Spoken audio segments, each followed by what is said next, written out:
And hello. Hello, everybody. Amazingly back after only 3 weeks and in person for the first time in five months. 5 months, yeah. Yeah, with a bumper session. Should say we're not going to talk about. We'll show some of the things we showed in the last video, but we won't talk about them. But the other stuff we will talk about. Otherwise, we've got a big pile of music here. Otherwise, got a lot of music, but we're making up for the fact that we haven't seen each other for a while. So just to say for anyone new to this channel, John and I have been meeting mostly, well, it's not been monthly in the last few years actually, but regularly, and just sharing whatever we're listening to or enjoying. There's a sort of slight intention to try and join the dots between what we share, but we don't know what each of us has brought. And that's it really. Well, you bought. I know what I bought because I've got a big pile that I'm choosing from. Well, I'd been listening to a album by Ramsey Lewis's bass player, whose name is Cleveland Eaton. Cleveland Eaton, yes.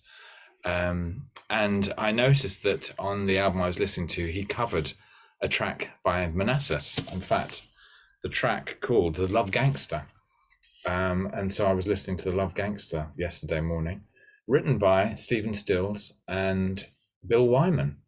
And just reminded, well, John, you were saying you think this is one of the best albums ever. I do. I think it's definitely in terms of that kind of period album, it's just absolutely brilliant. Yeah, great playing. Every song, killer. Great vibes. Yeah, that's how we started. So I've been carrying in a kind of similar, slightly earlier era. Been kind of just remembering really what a fantastic guitarist Clarence White is, and just reading about him a bit again, and how people like Hendrix absolutely loved his playing. He basically had a string bender, so he was able to bend the notes, so it sounded a bit like a pedal steel guitar. But this is the Byrds, and this is the kind of not the last ever version, but pretty much the last version of the band that was kind of produced a lot of music. And this is from Untitled, and I played the opening track, Lover of the Bayou. Unusual album, and it's got a live album and a studio album in the same package. Just love this period of the Byrds, actually. Just great stuff. Seemed to go well with Manassas. Yeah. Well, I'm going to have to actually get the Blake off this. I can remember how to bloody open it. Oh, here we go. So this was prompted by listening to the Traffic album Welcome to the Canteen, and really enjoying a track that Dave Mason had written, which was Shouldn't Have Took More Than You Gave. But actually, we were listening to the track Look at You, Look at Me, the first Dave Mason solo album, recorded very weirdly, kind of sort of opens in a really weird way, and the record kind of comes out the bottom. But an absolute who's who of who was doing interesting stuff around this time, which is, I guess it was the early 70s, wasn't it? Leon Russell, Jim Capaldi, Jim Keltner, Jim Gordon, Carl Radle, Delaney and Bonnie, Rita Coolidge. It was all happening. Great album. If you like Traffic, if you like the sort of Delaney and Bonnie, Derek and the Dominoes-ish vibe, some great playing, some great songs, some great guitar playing, actually, I was enjoying, before it became too cliched. I've been having a very long conversation with somebody on Instagram about the meters a little while ago. And it was such a long time since we've done a session. I can't remember who it was now, actually, but I put it in the box anyway. And this is the classic Rejuvenation album, which I think was their first album or second album on Warner Brothers when we moved over, and played the classic track It Ain't No Use, which is the very long jam on here. Just a great album. Meters was just so brilliant around this time, I think. Sort of also like there's definitely a rocky vibe in there. Oh, definitely. But a funky vibe, a New Orleans vibe, psychedelic vibe, actually. Yeah. A big track for David Mancuso and the Loft, apparently. Yeah, It Ain't No Use, yeah. Yeah. Band I don't think I've shown on the channel before, BT Express, and the album Do It Till You're Satisfied, which is probably the track everybody knows. But actually there's some gems on this. We were listening to the track, This House Is Smoking? Anyway, second track on side 2. The bit of touch of the Randy Muller magic on this. But if you love that kind of early 70s wah-wah funkified groove, then this is a very cheap album to locate. Yeah, BT Express. I'm sure I've shown this before on one of these videos, but this is Curtis Mayfield's album, which is called "Got to Find a Way," and it's kind of from '74. Really always overlooked when people talk about the Curtis albums in the '70s, I think. And it's got a couple of absolute classic tracks, and I played the track "Mother's Son," which is just an incredible kind of groove, really. And production on this album, I think, is one of the best he did, really. Also got the classic track "Love Me Right in the Pocket" from here as well. It's a really good one, easy to find. Tends to be overlooked in favour of some of the other albums, and it shouldn't be, really. Beautiful production, Yeah, I have to say. Wonderful stuff. This is something I picked up recently on the Soul Brother record label. I think Lawrence and the 6-inch pianist might be into this. They probably already have it. Dee Edwards, the track I Can Deal With That comes in 2 versions, one without strings, one without strings. This is like a kind of rare groove 2-step soul groover, I would describe it as. Great singing, great instrumentation, great tune, great groove. Dee Edwards, I Can Deal With That. So I went 7-inch off this as well and played the track "Sweet Memories" by Barry White, which was on the B-side of Love's Theme, and as far as I can tell, doesn't appear anywhere else on any other Barry White record.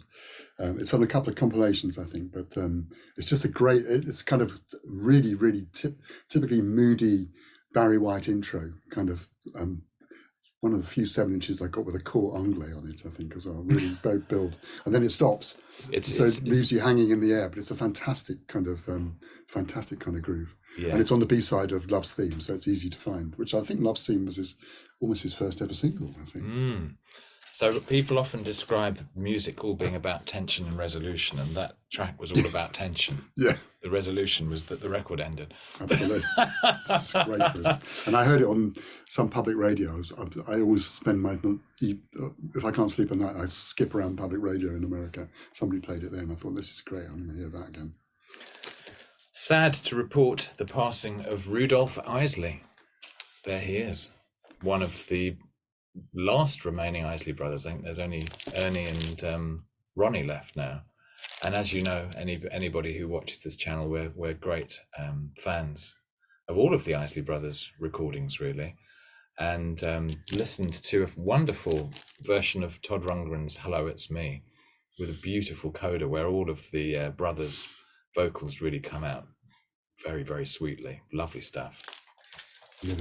Never really needed an excuse to play the Isley Brothers, so I also stuck on. And what did I play? Let Me Down Easy off Harvest of the World, of course. I mean, just you can pick any of those 70s Isley records, and they're all just great, really. Okay. This has just been reissued on vinyl. It was extremely expensive before. This is Mac Miller and the album The Divine Feminine. And we listened to the track which features Anderson .Paak called Dang, which is just a damn good contemporary groove. Classy stuff. Yeah. And I think Anderson .Paak's a very, very talented artist. I got lucky to have a bunch of record shops just down the road from where I live, and I was in, as well as regular visits to Honest John's, I was in Rough Trade, and I hadn't been in there for a while. Somebody stuck this on when I was in Rough Trade, and I kind of slightly overlooked this. This is Mackay McCraven's remake, really, or reimagining of the last Gil Scott-Heron album he made with Jamie XX, which was kind of all right, but not stunning. And this is a complete different. I mean, it's not just a remix. He's just remade the whole record really with live musicians, and it sounds much more like Gil Scott-Heron actually than the other record does. And played the track "Me and My Devil," which is a Robert Johnson traditional blues tune on here, and with a fantastic guitar solo from Jeff Parker on here. But it's really worth. I mean, I kind of listened to this, but didn't really pay it too much attention. And it's a great record, actually, really beautifully put together. Actually, and it really works as an album with all the little links of the voices from Gil as well.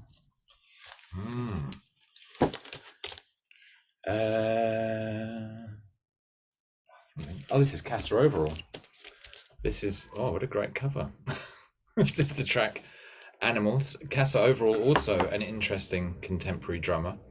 And we listened to the track called Ready to Ball, which just fantastic production on this. I urge you to stop what you're doing and go to YouTube or your streaming service and have a listen to the sound of this. Really interesting stuff. What I like about him is he's got an incredibly wide set of reference points, right back from free jazz stuff through to contemporary stuff to hip hop and all kinds of things, and it kind of puts it together in a really kind of, it's not just beats and other stuff on top of it. It's much more interesting than that sonically. Lots of textures. Talking about lots of textures. If you've seen my my Instagram post, you know that I've done a 2-part tribute to Carla Bley, who was massively important to me as a composer and a musician, really. And this record particularly was a kind of absolute, it was one of those moments that was almost like a kind of Bitches Brew moment, hearing Bitches Brew for the first time. I remember hearing one track on the radio, and I still can't remember who played it on the radio, actually. The Rawalpindi Blues track off here with John McLaughlin and Don Cherry on the same track. And I just remember hearing this and thinking, this is just music. I've never heard anything like this before as well. And spent a huge amount of money by getting the import, this copy of the import box set of Escalation Over the Hill. And I just thinking when I was playing it for putting the shows together, is that a lot of the whole Rock in Opposition, Henry Cow, National Health, all those kind of people seem to get an enormous amount from Carla's input as well. She's massively missed. I love her music, and going to miss her a lot, actually.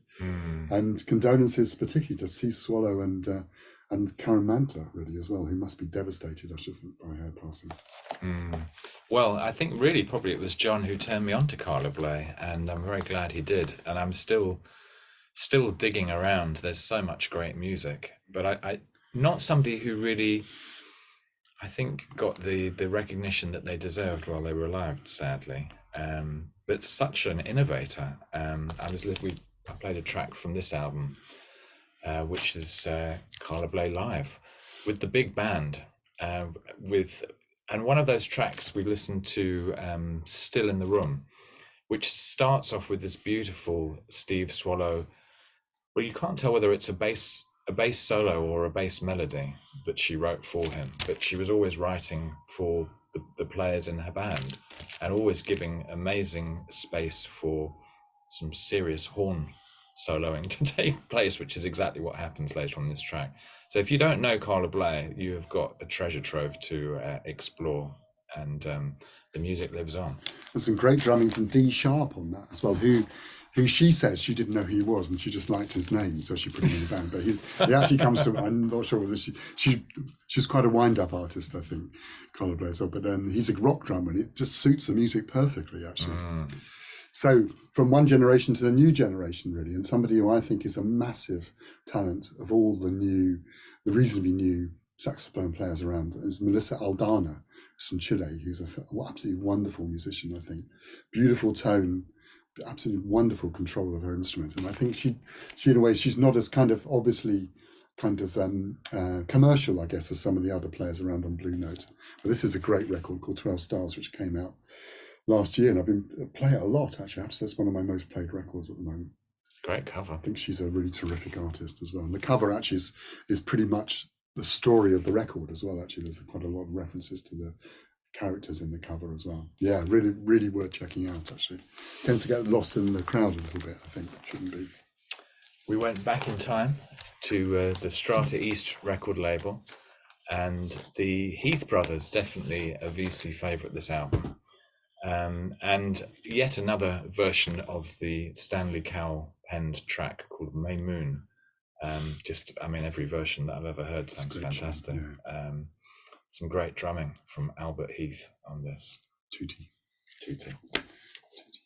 So one of the recent commenters on the site has been Infinite Sound, who's been following a long time on Instagram. And apologies for not replying to your YouTube post, but I can't find my YouTube login at the moment, so I might be quite quiet. But anyway, we're talking about Gabor Szabo, who features on this Charles Lloyd record, along with Ron Carter and Tony Williams, which is not a bad band, really, for a quartet. And this is a record that Charles Lloyd made shortly before he set up his very famous band with Keith Jarrett and Jack DeJonathan Cohen. It's a really great quartet. The album's called Of Course, and hasn't been reissued, I don't think, on vinyl. It came out on CBS in the UK and Columbia in the States. and played the title track off here as well. And it's a great, just a great band actually. And his playing's terrific on it as well. Charles Lloyd actually really sounds really good. Definitely well worth checking out. Bit pricey now as an original, but hopefully somebody will give it a proper reissue sometime soon. Maybe they already have actually. And you can let us know in the comments below. Anyway, great record, Charles Lloyd. Well, we went somewhere quite different. A UK released 7-inch. It's upside down, I can see there. This is the Dennis Brown vocal take on the Aswad Love Fire rhythm, and this is a absolute killer tune called Promised Land. What a bass line. It was the invitation I was requiring to get the dub siren out, which yes, I think was fairly impressive. Pretty impressive, absolutely. Yeah, good. People will be glad to know I actually did go ahead and purchase a wonderful tune. And I pulled out at this point African Melody, which is a dub of the Carol Kalfat track African Land on Hit Run, which was Adrian Sherwood's label before he set up on New. And I used to work in a bookshop where we used to sell records. Not really, I have to say, we didn't sell reggae records at all. One day, Adrian Sherwood stuck his head around the door and said, "Do you like reggae?" And I said, "Yeah, I love reggae." And so we started. The only reggae records we sold were on Hit Run from Adrian. But this is it's Dr. Padler and the Cry Tough All Stars, which is effectively Augustus plus the Roots Radics, as far as I can tell. Yeah. The whole bunch of 12 inches that came out on Hit Run, and that, I think that was it. And then I think he started on New pretty soon after that. This was a track that I had heard back in 1980 or even 79 at the Notting Hill Carnival. I never quite knew what it was called, never found it, and then found it in the local second-hand market stall in Faversham. It's the track by Bunny Mac called Let Me Love You. And it sort of has a kind of soakery, would you say? Kind of kitchen sink. Everything in there. It's got sin drums, it's got a sort of high life guitar, it's got a really catchy vocal. And it kind of has been haunting me for 40 plus years. And I eventually picked it up, so I was just very happy. It's kind of a tune that definitely is a classic carnival tune. Yeah, it just makes you want to get in the streets and start dancing. Absolutely. At this stage, we went and watched the rugby. Yeah, we did. Semi-final between England and South Africa, which was pretty exciting. Pretty exciting. It's very torn, obviously, having strong links in South Africa, well, as your wife does as well. Yeah. As well. But it was a very exciting one-pointer game. Yeah. There's somebody on the web who I can't remember. I wish I could remember the name of the site. I'll try and remember it by the time we put the video out. Who basically talks about not incredibly expensive kind of remastering jobs, but goes back and looks at original 70s, particularly 70s records, and picks out the best pressings and the best recordings of them. And mentioned always brings this up. The engineer Lee Hirschberg, who's a fantastic engineer, and also this particular pressing of this Randy Newman record. And this is the original version of Baltimore, also made famous by the Tamlins, and very unusually for her, destroyed by Nina Simone as well. Absolutely did a horrible version of it, which she hated, and so did Randy Newman hate. But anyway, this is great. Sonically, this is amazing sounding, but nothing flashy, just a beautiful sound stage. Instruments really well recorded in the room. And I've always been a big Randy Newman fan as well. I have to say, I like Nina Simone's version, but there you go. Luckily, Nina's not around. She could come around and get you.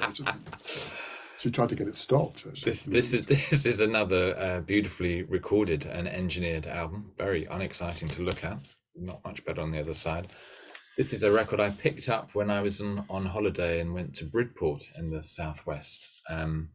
This is a Michael Franks album called Sleeping Gypsy that has a strong Brazilian tang to it. We listened to the track Boana Hino Home, which features a great electric piano solo from João Donato, and just great, amazing sound. I mean, it's Al Schmidt on the engineering, and a cast of amazing players, and always cheap, these albums. Yeah, absolutely. I was listening again to public radio, and I think it might have been WKCR, actually, not WFMU, did a tribute to Richard Davis, who's passed away since the last time we did a proper session. And he played this track by somebody called Michel Sadabi, and I kind of vaguely recognized it. And then when one of the pleasures of Discord is, of course, you can search your own collection, actually. And I suddenly realized I had it on this record, London Jazz Classics, which I think was the first ever soul jazz release. And it's a great kind of Rhodes-driven track called Welcome New Warmth. It's a great track. With Richard Davis playing it on it as well. It's a really nice track. Really and, good. Instantly familiar somehow, rather, from back in the day. I think. Anyway, I think, I'm not sure whether this, if it wasn't the first, it was one of the very early soul jazz releases. This is a kind of strange, there was a couple of Jan Hammer albums in the sort of late, 76, 77, round about the time he was doing a lot of stuff with Jeff Beck. And I guess that's what was leading me to him, having just picked up Wired the other week. This is just such an interesting record. It doesn't really sound like anything else. It's a fusiony, funky 70s, jazz record, but with vocals. And actually with some great songs, and we listened, and just sounds totally original in a bizarre way. Sounds like it could have been hugely influential on Level 42, just with the vocals, but doesn't really sound like them. We listened to the track called Too Much to Love, I think, or it could have been Don't You Know on side 2. I thought it had a bit of a kind of what's for some reason called the Canterbury sound to it as well, a little bit of that. I mean, such an interesting character, really. He came from Eastern Europe to the States as a jazz musician, and the first gig he got was playing with the Fania All Stars. I mean, it's just got a very interesting kind of background. Yeah, I think. Yeah. Jeff Parker, obviously been the man of the moment for the last 2 years, actually, and this has been reissued by Thrill Jockey, and this was I think the last album he recorded in Chicago before he moved down to LA, and this is his version of Why Did You Stop Loving Me? When Did I Stop Loving You? The Marvin Gaye tune on here, and it's with a quartet with Rhodes, bass and drums. It's quite different to the style he has on International Anthem, but just really great playing again. There was a really nice quote from Bill Frisell, the guitarist, a few days ago, saying that he's a completely bullshit-free player, which I think is the perfect way of describing him. This is a recent pickup, Ashford and Simpson, their original tune called Bourgie Bourgie, which you may well know from the Gladys Knight and the Pips vocal version. This is an instrumental. I think it was a track that Norman Jay, at some stage of his one of his radio shows, used to use it as the theme tune, possibly after Windy City. Anyway, great tune, but a very weird pressing. It's about 2/3 of the way through the pressing. It suddenly gets very distorted and speeds up, just briefly, but enough to really put you off your stride if you were listening or dancing to it. So almost comes with a warning, but on all of the pressings, it does the same thing. It got a bit weirdly out of sync here. Something seems to be wrong. I can't imagine playing this after. I think we must have had a break, actually. I think it must have been. No, I don't know, John. Anyway, this is just about to, or just has been reissued, the Yusef Lateef record, Psyche Motus, it's called. And this is I made me get my original mono copy of it out, actually, and played the Eric Satie 12 Japanidi, which I never know how to pronounce that properly. Actually, I should do, because I'm half French. But yeah, and really unusual thing to cover, really, in the jazz quartet, but actually sounds really beautiful version with some great kind of hand percussion on it. And really I've got all of the Yusef records on Impulse, and he just has an amazing career, really, because he put out a whole set of incredible records on Prestige, like Eastern Sounds and all that kind of stuff. Then you have all the Impulse records and all the weird and wonderful Atlantic records, and then he, of course, had another whole period after that as well on his own releases with Adam Rudolph. So extraordinary musician, kind of really, really not underrated, but I mean, just not given the credit he should get, really, for an amazing kind of life in music, I think. I think that when I heard this album for the first time, A Wizard, a True Star, I think I might have had a little bit of a Bitches Brew moment myself, because it was just so unlike anything I'd heard before, and actually unlike anything anybody has really done subsequently, apart from maybe Prince. Todd Rundgren. Again, just a huge amount of tracks squeezed onto one single album. So many that we both were sure that maybe it was a double. I think it's just been reissued as a double album. I don't know, just psychedelic, soulful, great guitar playing, incredible, unusual sounds, production, melodies, very memorable, very, very dense, a lot to listen to. If you don't know this album, definitely check it out. And also a slightly weird connection with Carla Blade, which was the producer, Hal Wilner, on nearly all of his amazing kind of projects, and not even records really. Todd Rundgren and both Todd Rundgren and Carla Blade featured in all, and they were two of his favourite people to work with.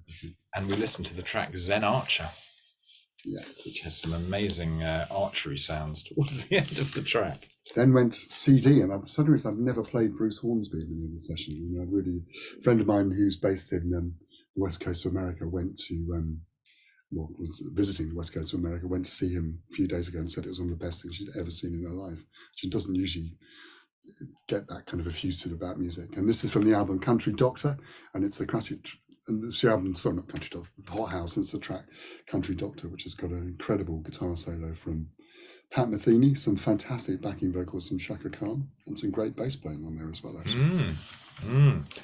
Hugely, I mean, just kind of has no profile at all, I don't think, in the UK, but I think it's really rated by people that matter in the States, I think. Well, I'm sharing this because, I'm supporting Lewis. This is the acoustic album that has just been issued. Very sort of DIY piece of work. 16 Lewis Taylor tracks, quite a few from his new Numb album. Obviously, Lewis had disappeared for 16 years, and we thought we were never going to hear from him again. I mean, I think he's a genius. I'm not quite sure what's happened in the interim, but as John said, it sounds like he's got a cold on this track. But we played the track Waves, which is a beautiful song. I think it's my favourite Lewis song. But maybe this isn't the best version. No. But anyway, props to Lewis. I hope he gets better. I don't know. Yeah, I thought Numb was very, very poor, and I think that doesn't hit me at all, actually. Not very good. So I suddenly remembered I had some CDs with me, and I'd also realised I'd never played any Nick Cave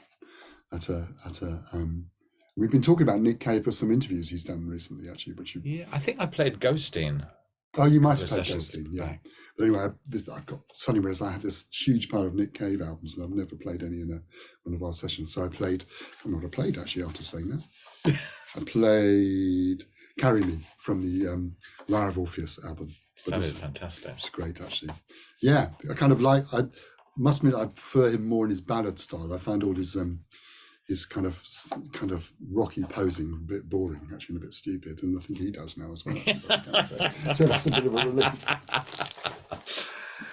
I guess in our Isley Brothers themed thing, we played the original version of Summer Breeze by Seals and Croft, just as it's an album I picked up when I was on holiday. I don't really know very much about Seals and Croft. They seem to have a lot of very good players. It's a great tune.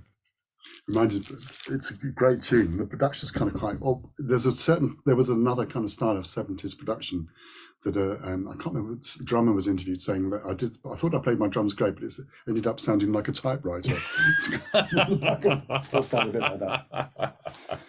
So thinking about production, thinking about Michelle and Dagiacello did. Don't know if people look at the What's in My Bag videos from Amoeba Records, and Michelle and Dagiacello did one a few days, and she was talking not about this record but talking about Mark Hollis and the whole talk thing. So pulled this out and played Taphead. Actually, it sounds absolutely amazing. Phenomenal. Incredible sound, wonderful music, just brilliant conception really behind the whole thing, and really does sound like absolutely nothing else. And so dynamic in terms of the range. Yeah. Sonics going on. So surprised a lot of how many people don't know Talk. Actually, I'm sure that's not the case on the VC, where people are much more informed. But I mean, just extraordinary music. I think absolutely timeless. Could have been recorded last week. Really. Yeah, as well. This sounded phenomenal. Amazing. The Beatles' Magical Mystery Tour. My mum's original copy. we listened to the track Flying, which just sounds otherworldly. It sounded extraordinary. It was almost the best thing I heard the whole session. Just in terms of the sound of it, it was great. Weirdly enough, I played I got the little EP with a book inside it and played it a few days ago, and it kind of walls were shaking. I mean, the sound of it's absolutely huge. The sound. And I've just dropped these, so I'm not exactly sure which order these came. I think we were very freestyling, just judging by the sequence that's going on. I'm pretty sure the next thing I played was Beth Orton, who's somebody else I've never played from the session before as well, from the album Sugaring Season, which I think was 2 or 3 albums ago, and I really like her. I've always really liked Beth Orton, actually, and I like her. The new, I've kind of her folktronica so-called stuff started to really get great a bit and sound a bit tired, but she's been doing much more interesting kind of song structures recently. Again, I think with a little bit of a talk influence in there as well. I played the track off here called Candles, which is it's a great album actually, Sugaring Season, if you haven't heard it. The vinyl sounds great as well, but it's very hard to find at the moment. But anyway, Beth Orton. Nice. We went soulful for this record on the Bluebird record label, which was a record shop in Paddington, you were saying, John, which I never visited, and after John's description, not a very friendly place. No, but Walter Jackson and a fantastic rare groove 2-stepper called It's Cool. Sensational. Great track. So from there went to, this is something we talked about in the last, we showed in our last video session, but played the track off the Joni Mitchell album Shine, and played the first track called 1 Week Last Summer, which is an amazing piece of work. I mean, amazing thing about it's an instrumental. There's no vocals on it at all. But kind of it's nearly all Joni apart from the saxophone player on it. It's a really kind of great bit of great bit of music, really. Then I played a track from the album Step Into Our Life, which is a Roy Ayers Wayne Henderson collaboration from the late 70s, or possibly 1978. We listened to a Wayne Henderson instrumental called Swate.